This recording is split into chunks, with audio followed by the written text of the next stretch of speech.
Hello. ಏನೋ hello, ಏನೋ ನಮಸ್ಕಾರ. ಯಾರು ಹೆಂಗಿದ್ದೀರಾ? ಯಾರು ನೀನು? ನನ್ನ ಹೆಸರು ವಿಷ್ಣು ಅಂತ. ಏನ್ ಬೇಕು? ಏನು ಬೇಡ, ನಿಮ್ಮನ್ನ ಮಾತಾಡ್ಸ್ಬೇಕಂತ ಮಾತ್ರ ಫೋನ್ ಮಾಡಿದೆ. ಇದೇ ಮೊದ್ಲ ಮಾತಾಡ್ತಾ ಇರೋದು? ಹೌದು, ಏನ್ ಏನ್ ಕೆಲಸ ಮಾಡ್ತೀಯ?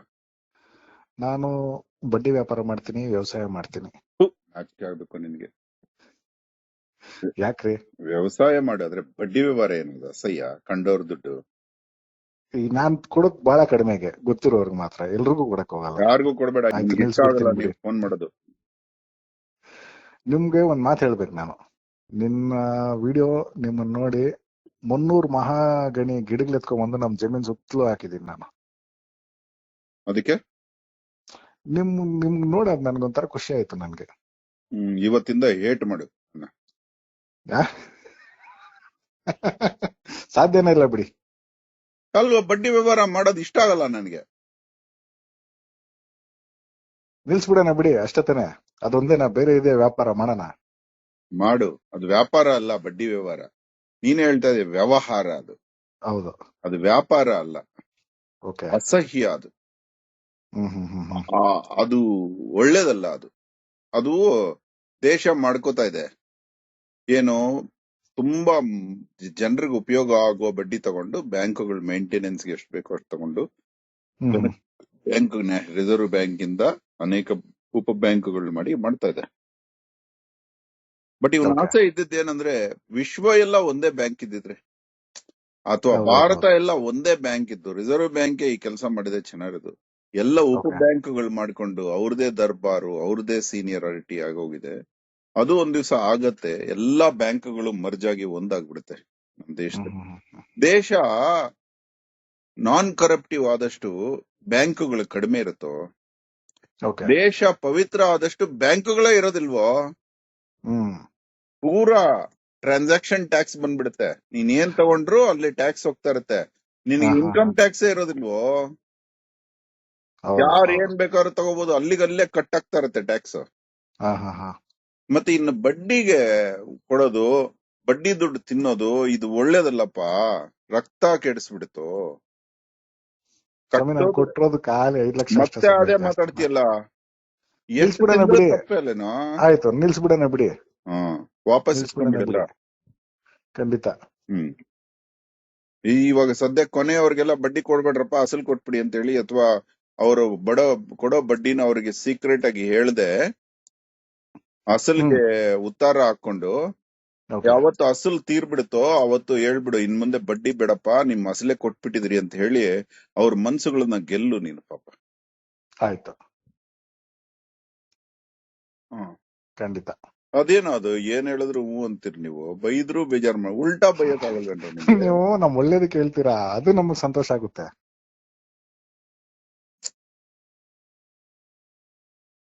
ನೀವು ನಮ್ ಒಳ್ಳೇದಕ್ಕೆ ಹೇಳ್ತಿರಲ್ಲ, ಅದು ನಮ್ಗೆ ಸಂತೋಷ ಆಗುತ್ತೆ. ಮತ್ತೆ ಚೆನ್ನಾಗಿದ್ದೀರಾ? ಅವನಪ್ಪ ಚೆನ್ನಾಗಿದ್ದೀನಪ್ಪ. ಎರಡನೇ ಮಾತು ಹೇಳಿದೆ ರೈತ ಅಂತ, ಅದು ಖುಷಿ ಆಗತ್ತೆ. ನಿಮ್ಗೆ ಇನ್ನೊಂದ್ ಮಾತು ನಾನು ಹೇಳ್ಬೇಕು, ಅದು ನನ್ಗೆ ಬಹಳ ಹೆಮ್ಮೆ ಅನ್ಸುತ್ತೆ. ನಮ್ಮ ಜಮೀನ್ ಪಕ್ಕದಲ್ಲಿ ಏನಾಯ್ತು, ಸೋಲಾರ್ ಅವ್ರು ಬಂದ್ರು. ನಾವೆಲ್ಲ ಸೋಲಾರ್ ಪ್ಲಾಂಟ್ ಹಾಕೋಬೇಕು, ಇಲ್ಲಿರೋ ಜಮೀನ್ ಎಲ್ಲ ಮಾರ್ಬಿಡ್ರಿ ಅಂತ. ನಮ್ ನೆಂಟರು ಗೊತ್ತಿರೋರು ಇವರೆಲ್ಲ ಸುಮಾರು 70 ಎಕರೆ ಜಮೀನ್ ಮಾರ್ಬಿಟ್ರು. ನಂದು 15 ಎಕರೆ ಇತ್ತಲ್ಲಿ. ನಮ್ಮನೆಗೂ ಬಂದು ನನ್ನ ಭೇಟಿ ಮಾಡಿದ್ರು, ನೀನು ಮಾರ್ಬಿಡು, ಒಳ್ಳೆ ದುಡ್ಡು ಬರುತ್ತೆ, ಆ ದುಡ್ಡಲ್ಲಿ ನೀನ್ ಕಾಂಪ್ಲೆಕ್ಸ್ ಕಟ್ಕೋಬಹುದು, ಬಾಡಿಗೆ ಬರುತ್ತೆ, ಇನ್ನೊಂದು ಮತ್ತೊಂದು ಏನೇನೇನೋ ಹೇಳಿದ್ರು. ನಾನು ಒಪ್ಲಿಲ್ಲ ಅದಕ್ಕೆ. ಇದು ನಮ್ ತಾತ ಸಂಪಾದನೆ ಮಾಡಿರೋದು. ನಾನ್ ಮಾರ್ಬಿಟ್ಟು ಬಿಲ್ಡಿಂಗ್ ಕಟ್ಟಿ ಮೀಸೆ ತಿರ್ಗಿಸೋದಲ್ಲ ನನಗೆ ಬೇಕು. ನಂದು ಬಂಗಾರಪೇಟೆ. ನಾನ್ ಮಾರಲ್ಲ. ನಿನ್ಗೆ ಮಾವಿನ ತೋಪಲ್ಲಿ ಎಷ್ಟು ಬರ್ತಾ ಇದೆ ವರ್ಷಕ್ಕೆ? ಬರೋದು ನಿಂಗೆ 50,000 1 ಲಕ್ಷ ಅಷ್ಟೇ ತಾನೆ. ನಿನ್ನ ಬಿಲ್ಡಿಂಗ್ ಕಟ್ಟರೆ ತಿಂಗಳು ಬರುತ್ತಲ್ಲ. ಯಾರು ತಗೊಂಡಿರೋದು ಹೇಳು? ಅಲ್ಲಿ ಎಲ್ಲಾ ಕಡೆ ಸೋಲಾರ್ ಪ್ರಾಜೆಕ್ಟ್ ಗೆ ಜಮೀನ್ ತಗೊಂಡವ್ರು ಯಾರು ಹೇಳು? ಅವರು ಬೆಂಗಳೂರವ್ರು, ಯಾರು ಏಷ್ಯನ್ ಫ್ಯಾಪ್ಟೆಕ್ ಅಂತ. ಇವಾಗ ನೋಡಪ್ಪ, ನೀರಿಗೆ ನೀರು ಹರಿಸೋದು, ಬಿಸಿಲಿಗೆ ಬಿಸಿಲು ಹರಿಸೋದು, ಚಳಿಗೆ ಚಳಿ ಹರಿಸೋದು, ಮಳೆಗೆ ಮಳೆ, ಅದೇ ಇದು ಏನಾಗ್ಬೋದು ಹೇಳು? ಇವಾಗ ಭೂಮಿ ಇರೋದು ಹೌದು. ಸೂರ್ಯನ ಕಿರಣಗಳನ್ನ ಹೀರಿಕೊಂಡು ತನ್ನ ಅಕ್ಷದ ಮೇಲೆ ತಾನು ಕುಳಿತು ಹೌದು, ತಿರುಗುತ್ತಾ ಹರಿತಾ ಇದೆಯಪ್ಪ. ಕರೆಕ್ಟ್. ಆ ಸೂರ್ಯನ ಕಿರಣ ಭೂಮಿಗೆ ಬೀಳದ ಹಂಗೆ ಸೋಲಾರ್ನ ಅಡ್ಡ ಇಟ್ಟು ಆ ಸೋಲಾರ್ ಶಕ್ತಿನ ನಾವು ಬಳಸ್ಬಿಟ್ಟು ಭೂಮಿಗೆ ಸೂರ್ಯ ಮುಟ್ಟದಂಗ್ ಮಾಡ್ಬಿಟ್ರೆ ಹೆಂಗಿರುತ್ತೆ ಗೊತ್ತಾ? ಅಪ್ಪ ಅಮ್ಮನ ಮಧ್ಯೆ ಮಲಗದಂಗಿರುತ್ತೆ. ಅಪ್ಪ ಅಂದ್ರೆ ಸೂರ್ಯನಾರಾಯಣ, ಅಮ್ಮ ಅಂದ್ರೆ ಭೂದೇವಿ. ಕರೆಕ್ಟ್. ನಮ್ಮ ಜನ್ಮ ಕೊಟ್ಟ ತಪ್ಪಿಗೆ ಅವರಿಬ್ಬರನ್ನ ದೂರ ಮಾಡ್ದಂಗಾಗುತ್ತೆ. ಅತಿ ಆಗ್ಬಾರ್ದು. ಸೋಲಾರ್ ಅನ್ನೋದೇ ಬೆಳೆನೇ ಇಂಪಾರ್ಟೆಂಟಾ ನಮಗೆ ವಿದ್ಯುತ್ ಇಂಪಾರ್ಟೆಂಟಾ ಹೇಳ? ಬೆಳೆ ಇಂಪಾರ್ಟೆಂಟ್. ಬೆಳೆ ಬಂದ್ಮೇಲೆ ತಾನೇ ವಿದ್ಯುತ್ ಬಂದಿದ್ದ. ನೀರ್ನು ಹಂಗೆ ಮಾಡ್ಕೊಂಡ್ರು, ಅಡ್ಡಗಟ್ಟಿದ್ರು. ನೋಡೋ, ಯಥಾ ಬ್ರಹ್ಮಾಂಡೆ ತಥಾ ಪಿಂಡಾಂಡೆ ಅಂತ. ನಮ್ಮ ದೇಹ ನಾನು ಮಾರಿಲ್ಲ. ನೀನ್ ಮಾಡಿಲ್ವೋ? ನಿಂಗೆ ಹೇಳ್ತಾ ಇನ್ ಕೇಳಲ್ಲ. ನಿನ್ಗೆ ಹೇಳೋ ಮುಖಾಂತರ ಅಟ್ಲೀಸ್ಟ್ ಪಬ್ಲಿಕ್ ಆದ್ರೂ ಕೇಳ್ತಾರೆ. ಹೇಳಿ ಹೇಳಿ ಹೇಳಿ. ಯಥಾ ಬ್ರಹ್ಮಾಂಡೆ ತಥಾ ಪಿಂಡಾಂಡೆ ಅಂದ್ರೆ ನಮ್ಮ ದೇಹ ಹೇಗಿದೆಯೋ ಭೂಮಿನೂ ಆಗಿದೆ ಅಂತ ಅರ್ಥ. ಮರ ಗಿಡ ನೋಡು, ಏನೇ ನೋಡು, ಎಲ್ಲ ಹೊಂದತ್ತೆ. ನದಿ ಹರಿಯುವುದಿಯಲ್ಲ, ನಮ್ಮ ರಕ್ತದ ಹರಿವನ್ನ ಹೊಂದತ್ತೆ. ಯಾಕಂದ್ರೆ ಒಳ ಹರಿವುಗಳಿದೆ ಭೂಮಿಯಲ್ಲಿ. ಆ ಹರಿವುಗಳನ್ನ ಮುಚ್ಚಿಬಿಟ್ರೆ, ನಮ್ಮ ದೇಹದ ನರಮಂಡಲನ ನಿಲ್ಲಿಸ್ಬಿಟ್ಟು ಪ್ರತಿ ನರಕ್ಕೂ ಪ್ರತಿ ರಕ್ತನಾಳಕ್ಕೂ ಒಂದು ಡ್ಯಾಮ್ ಕಟ್ಬಿಟ್ರೆ ಏನಾಗ್ತೀವಿ ನಾವು? ರಕ್ತ ಹರಿಯದ ಹಾಗೆ. ಹಲೋ, ಹೇಳಿ ಹೇಳಿ ಹೇಳಿ, ಕೇಳಿಸ್ಕೊಂತಾ ಇದೀನಿ. ನಮ್ಮ ದೇಹದ ರಕ್ತ ಹರಿಯೋದ್ರಿಂದ ದೇಹ ಸದೃಢವಾಗಿದೆ ಅಲ್ವಾ? ಹೌದು. ಈ ರಕ್ತ ಮುಂದೆ ಹರಿಯದಂಗೆ ಆ ಜಾಗನೆಲ್ಲ ಅವನು ಇವಾಗ ಮೊಣಕಾಲ್ ಹತ್ರನೇ ಒಂದು ಡ್ಯಾಮ್ ಕಟ್ಬಿಟ್ಟು ತೊಡೆಗೆ ಮಾತ್ರ ನೀರು ಸಿಗೋಂಗ್ ಮಾಡಿದ್ರೆ, ತೊಡೆ ಒಂದು ರಕ್ತಾಶಯ ಅಂತ ಜಲಾಶಯ ಮಾಡಿದ್ರೆ ಏನಾಗ್ತಾನೆ ಮನುಷ್ಯ ಹೇಳೋ? ಆಗಲ್ಲ, ಸತ್ತೋಗ್ತಾನಲ್ಲ. ಆ ರೀತಿ ನಾವು ಕೊಲ್ತಾ ಇದೀವಿ ಭೂಮಿನ. ಇದನ್ನ ಅಹೋರಾತ್ರ ಒಬ್ಬನೇ ಹೇಳಲಿಲ್ಲ. ಇದನ್ನ 1000 ವರ್ಷದ ಹಿಂದೆ ಅಲ್ಲಮ ಪ್ರಭುದೇವರು ಹೇಳ್ತಾರೆ. ಅಲ್ಲಮರು ಮಹಾಸಂತರು. ಸರಿ. ಎಲವೋ ಒಡ್ಡರಾಮ, ಇಳಿಯೋ ಕೆಳಕ್ಕೆ, 100 ಕೆರೆ ಕಟ್ಟಿದನೆಂದು ಮೆರೆಯುತ್ತಿದ್ದೀಯಲ್ಲ, ನೀರ ಹರಿವು ನಿಲ್ಲಿಸುವ ನೀನ್ಯಾವ ದೇವರು? ಜನ ಅವನ್ನ ಹೊತ್ಕೊಂಡು ಹೋಗ್ತಾ ಇರ್ತಾರೆ ಅಂಬಾರಿ ಮೇಲೆ, ಅದೇ ಮೇನೆ ಮೇಲೆ, 100 ಕೆರೆ ಕಟ್ಟಿದ ಅಂತ. ನಿಂತ ನೀರನ್ನು ಹರಿಸಿದವನು ಶಿವ, ಹರಿವ ನೀರನ್ನು ನಿಲ್ಲಿಸಿದವನು ನೀನು ಶವ ಕಣೋ ಅಂತ ಬೈತಾರೆ. ಸರಿ ಸರಿ ಸರಿ. ಇವತ್ತು ನಮ್ಮಲ್ಲೆಲ್ಲ ಅನಾರೋಗ್ಯಕ್ಕೆ ಕಾರಣ. ಹೋಗ್ಲಿನಪ್ಪ, ಮಂಡ್ಯದಲ್ಲಿ KRS ಅಂತ ಒಂದು ಡ್ಯಾಮ್ ಮಾಡಿದ್ರು. ಹೌದು. ಮಂಡ್ಯದ ಸಂಪನ್ನ ಆಗೋಯ್ತು, ರೈತರೆಲ್ಲ ರಿಚ್ ಆಗ್ಬೇಕಲ್ವಾ? ಹೌದು. ಕರ್ನಾಟಕದಲ್ಲಿ ಅತ್ಯಂತ ಹೆಚ್ಚು ರೈತರ ಆತ್ಮಹತ್ಯೆಗಳಾಗಿರೋದೇ ಮಂಡ್ಯದಲ್ಲಿ. ಯಾಕೆ? ಹಣ ಎನ್ನುವುದು ಓಕೆ. ಯಾವುದೇ ಅತ್ಯಂತ ಕಡಿಮೆ ಡ್ಯಾಮ್ಗಳಿರೋದು ಬೀದರು, ಕೋಲಾರ. ಹೌದು. ಅತ್ಯಂತ ಕಡಿಮೆ ರೈತರ ಆತ್ಮಹತ್ಯೆ ಆಗಿರೋದು ಬೀದರು, ಕೋಲಾರ. ಹೌದು, ನಮ್ ಕೋಲಾರಲ್ಲಿ ಕಡಿಮೆನೆ. ಅಂದ್ರೆ ಇದು ನೀರ ನಿಲ್ಲಿಸಿದ ಫಲ.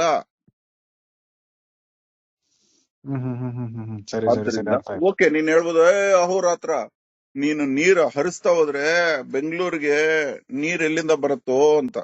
ಕೆರೆಗಳು ಕಟ್ಟಿದ್ರು, ಕೆರೆಗಳು ಕಟ್ಟಿ ನೀರ್ ನಿಲ್ಲಿಸಿದ್ರು, ಎಲ್ಲಾ ಮಾಡಿದ್ರು.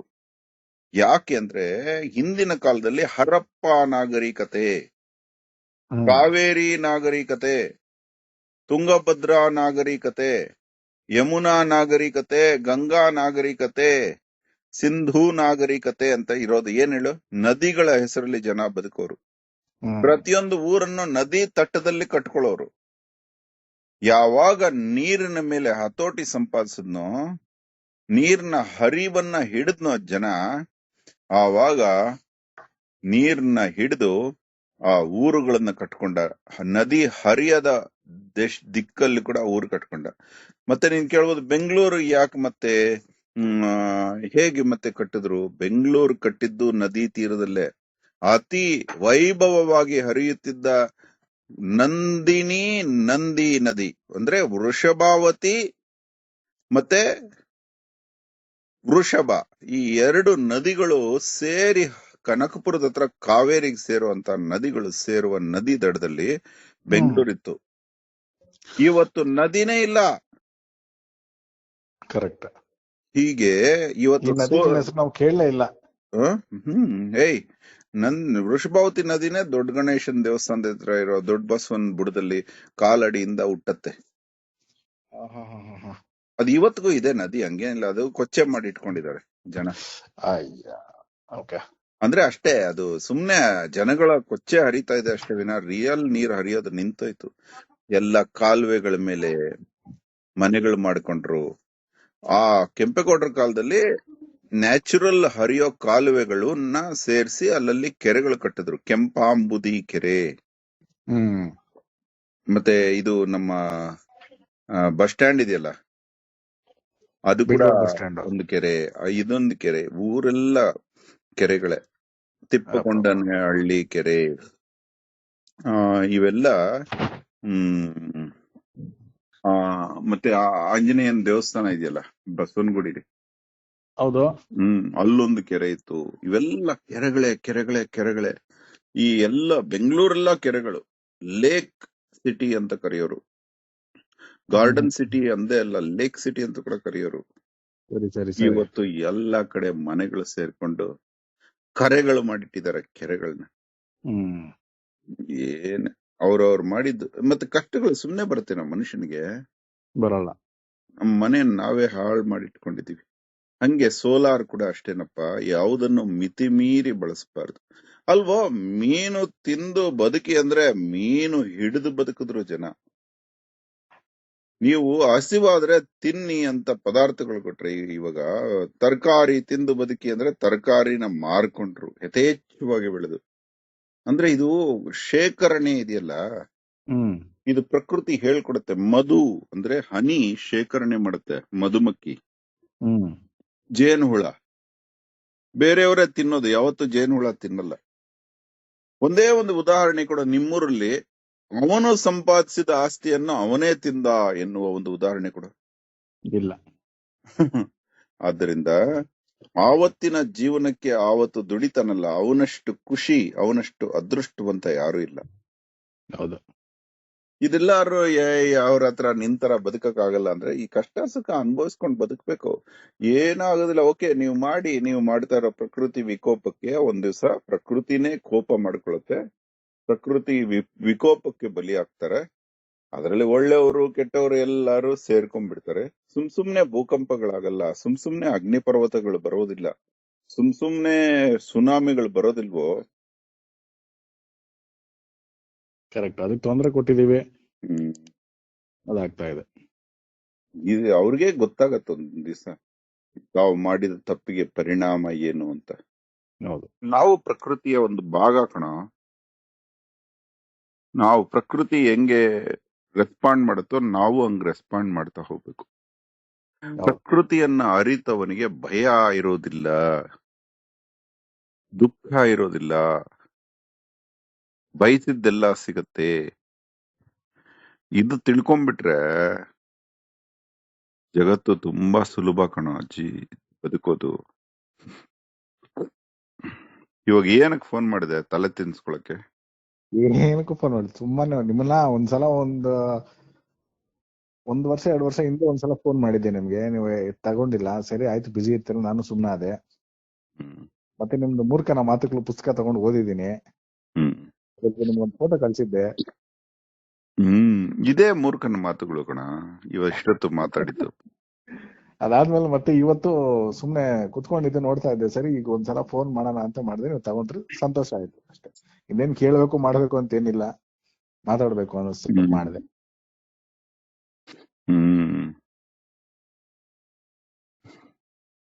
ನೀವು ಫೋನ್ ಅಟೆಂಡ್ ಮಾಡಿದ್ರಿ, ಮಾತಾಡಿದ್ರಿ, ಸಂತೋಷ ಆಯ್ತು. ನೀನ್ ತುಂಬಾ ಒಳ್ಳೆ ಕೆಲಸ ಮಾಡಿದ್ಯಾ, ಸೋಲಾರ್ ಬೇಡ ಅಂತೇಳಿ. ಹಾವುಗಳನ್ನ ಕೊಂದಿಲ್ಲ ತಾನೆ? ಇಲ್ಲ. Very good. ಕಂಡ್ರು ಬಿಟ್ಬಿಡ್ತೀಯ ತಾನೆ? ನನ್ ಕಣ್ಮುಂದೆ ಓಡಾಡಿರೋದು ಬಹಳ ಓಡಾಡಿದೆ, ನಾನು ಅದನ್ನ ಏನು ಮಾಡಿಲ್ಲ. ವೆರಿ ಗುಡ್, ಅದು ಬೇಕು. ಓಡಾಡ್ತಾ ಇರ್ಬೇಕು. ಓಕೆ, ಇಲಿಗೂ ಔಷಧಿ ಹಾಕಿಲ್ಲ ತಾನೆ? ಯಾವ್ದಕ್ಕೆ? ಇಲಿಗಳಿಗೆ? ಇಲ್ಲ ಇಲ್ಲ ಇಲ್ಲ.